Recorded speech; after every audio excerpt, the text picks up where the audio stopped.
Hello students, today we are going to discuss second part of this chapter, and in this second part we are going to study about animal tissues, and most probably we will study only two types of tissues in that: epithelial tissues and its type, connective tissues and its subtypes, and we will do some assignments.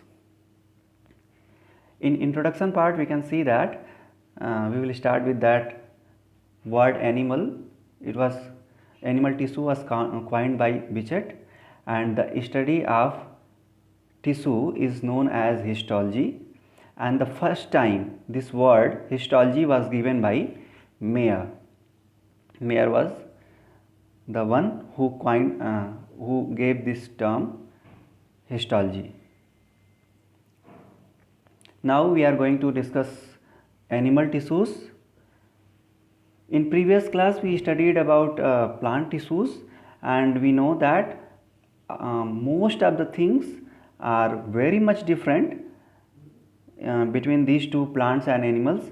Very basic difference is plants are fixed at one place, but animals can move.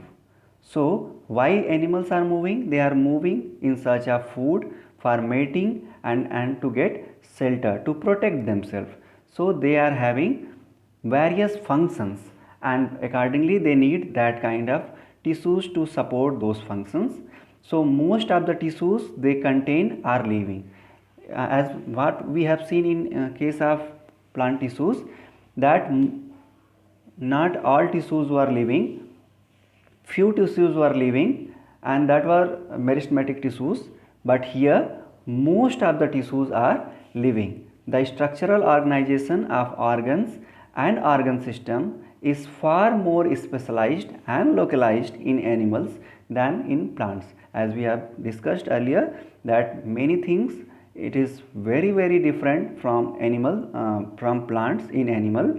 So that's why they are having very specialized tissues.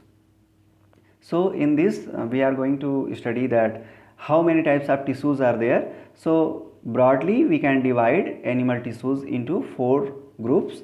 First one is epithelial tissues, second one is connective tissues, third one is muscular tissues, and fourth one is nervous tissues. So we will study one by one, and in this class we will study only two types of tissues. First is epithelial and connective tissues. So what is epithelial? Epi means upon and thelio means grows. All those tissues which grows upon, किसके ऊपर grow करते हैं? किसी न किसी organ को protect करने में, अपनी बॉडी को प्रोटेक्ट करने में। तो जितने भी प्रोटेक्टिव काइंड ऑफ लेयरिंग प्रदान की जाती है, ये सारे टिश्यूज़ जो हैं वो एपिथेलियल टिश्यूज़ हैं। अब हम इसमें देखेंगे कि कौन कौन से ऑर्गन हैं, उनका क्या फंक्शन है, और जैसे ऑर्गन हैं, जैसा उनका फंक्शन है, they are bearing that kind of epithelial tissues. So we will see that what actually epithelial tissue does and what are the specification. जैसे हम देखेंगे कितने इसके सब टाइप हैं, और जो इसके सब टाइप हैं broadly they are performing simple function that they are protecting them. But किस हिसाब के ऑर्गन है उसके हिसाब से वो प्रोटेक्शन प्रोवाइड कर रहे हैं, उस हिसाब से उसमें थोड़े थोड़े चेंजेस हैं जो आप आने वाली स्लाइड्स में आप देखेंगे. So will start with the how epithelial tissue and what they does. Though they are the covering of external surfaces, internal cavities and organ of the animal body. Epithelial tissues cells are tightly packed and form a continuous sheet. Tightly packing इनकी tightly होती है. क्यों होती है? आप देखिए जो हमारी स्किन है, स्किन भी एक तरीके की एपिथेलियल टिश्यू है. आप आगे देखेंगे किस तरीके के एपिथेलियल टिश्यूज हैं. अगर इनकी पैकिंग टाइटली ना हो और ये परमिएबिलिटी रखें सबके लिए, तो you will feel that water is simply entering in your body and you can't do anything. तो इन सब चीज़ों को हमें देखना है, तो आपको पता चलेगा कि कैसे किस तरीके से ये एपिथेलियल टिश्यूज़ फंक्शन करते हैं और ये कहाँ कहाँ पाए जाते हैं, इनको हम देखेंगे. द स्किन कहाँ पाए जाते हैं? स्किन में. The lining of the mouth, the lining of blood vessels, lung alveoli and kidney tubules are all made up of epithelial tissues। तो ये सारी जगहें हैं जहाँ पे epithelial tissues पाए जाते हैं। लेकिन ये जितने भी एग्जाम्पल दिए गए हैं आप देखेंगे कि सब में epithelial tissues होता है, लेकिन they are having various specialization, special abilities, based on that they are divided into various types। So क्या क्या फंक्शन है epithelial tissue? epithelium covers most organ and cavity within the body। It also forms a barrier to keep different body systems separate। अगर barrier नहीं होता तो सारे body system एक दूसरे से मिक्स हो जाएंगे, और जब मिक्सिंग हो जाएगी तो they will not be able to perform their function in a very specific manner. So in that way they are responsible. Who are responsible? These epithelial tissues are responsible to maintaining the individuality of the system.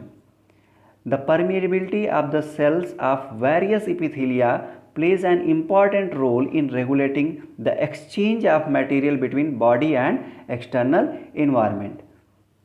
Exchange of material, how we are talking about exchange of material?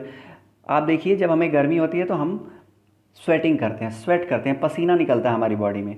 This is an example of exchange of material. जो waste material होता है वो body से बाहर जा रहा है, and at the same time there are few muscles, तो वो उनको भी रेस्पिरेशन करना है, तो उनको कहीं ना कहीं से उनको ऑक्सीजन मिलता है। बहुत सारी चीज़ें जहाँ इनटेक और ये कुछ चीज़ें अंदर आती हैं, कुछ चीज़ बाहर जाती हैं, तो इसमें भी एपिथेलियल टिश्यूज़ का बहुत बड़ा रोल होता है और हम उसको देखेंगे।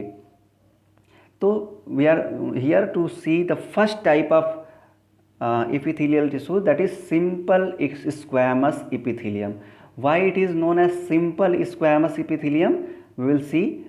In cells lining blood vessels or lung alveoli, where transportation of substances occur through a selectively permeable permeable surface, there is a simple flat and extremely thin kind of epithelium which is named as simple squamous epithelium। Here one word is used, that is selectively permeable। In cell chapter I think you have studied what is meaning of selectively permeable।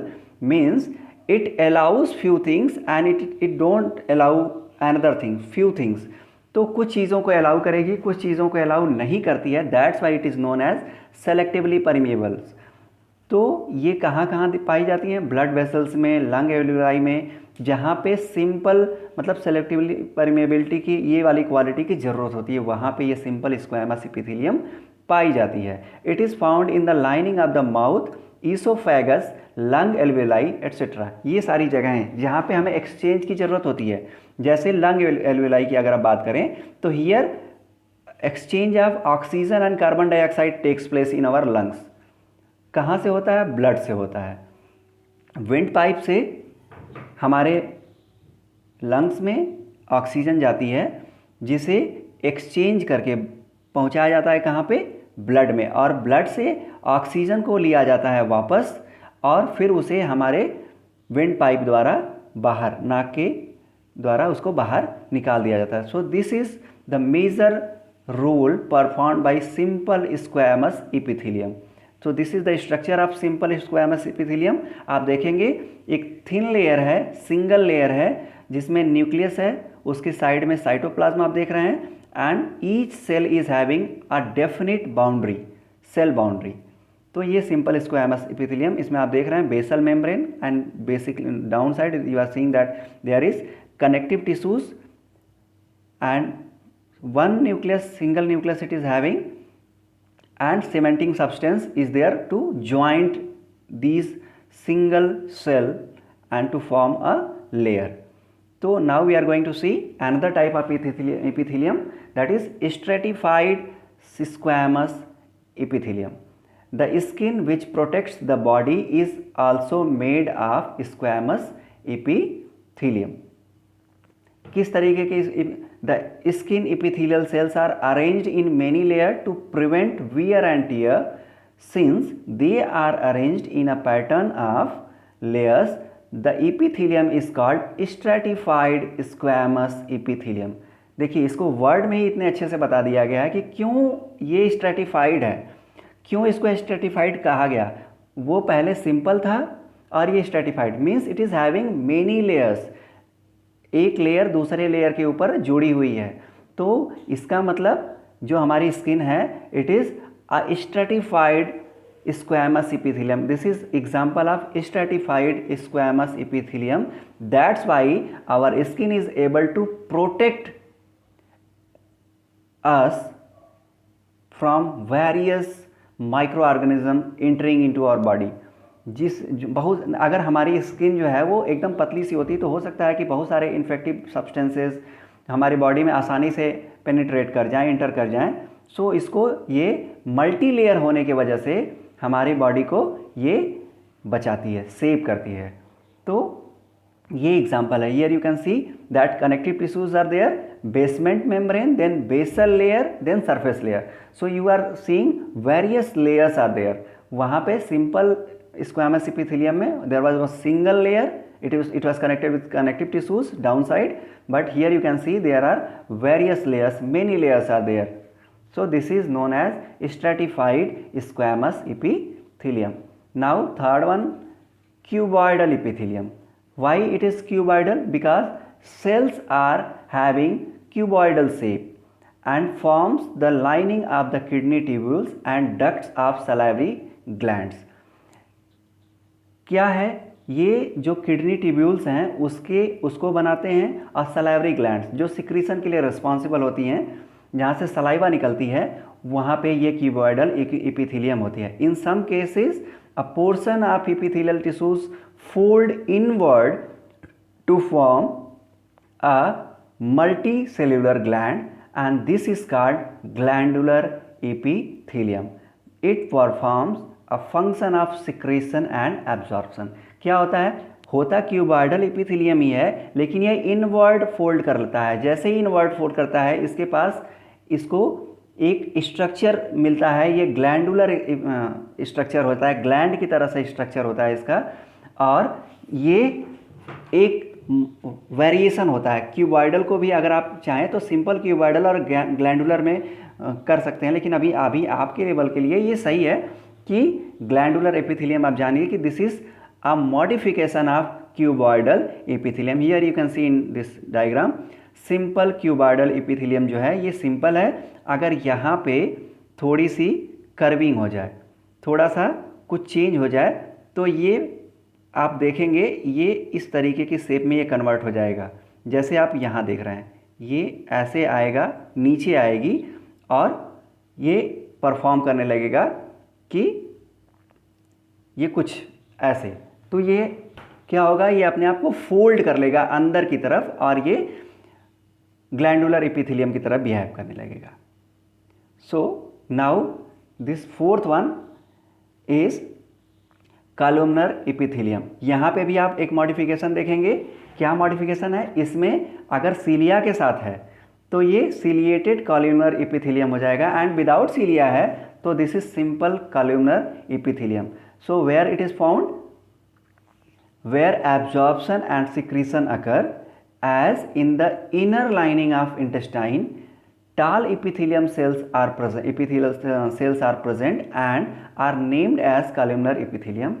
In the respiratory tract or on the outer surface of epithelial cells, there are hair like projections called cilia. हमने आपको बताया कि कुछ ऐसे epithelium होते हैं जिसमें सीलिया होती है और कुछ ऐसे होते हैं जिसमें सीलिया नहीं होती है। If it is simple this is known as columnar epithelium, and if it is bearing cilia then this is another modification of columnar epithelial, that is ciliated columnar epithelium.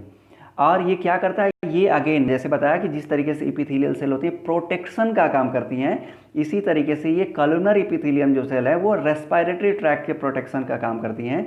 These cilia can move and their movement pushes the mucus forward to clear it. This type of epithelium is known as ciliated columnar epithelium. तो ये जो mucus secretion होता है, जो extra चीज़ें होती हैं जो म्यूकस में फंसे होते हैं, हो सकता है कुछ माइक्रोब्स हो, कुछ ऐसे मटेरियल हो जो आपके रेस्पिरेटरी ट्रैक्ट से अंदर चले गए हों, तो उसको ये म्यूकस के थ्रू बाहर फेंक देता है। तो आप इसमें देख सकते हैं, here is connective tissues and it is looking like pillars, small pillars, और यही जो हैं वो इसको कॉलमनर एपिथेलियम होने के लिए रिस्पॉन्सिबल है। तो ये इस तरीके से हमने देखा कि कितने तरीके के एपिथेलियल टिश्यूज़ हैं, 4 तरीके के एपिथेलियल टिश्यूज़ हैं। अब हम अलग जो कनेक्टिव टिश्यू हैं हम उसके तरफ आगे बढ़ेंगे।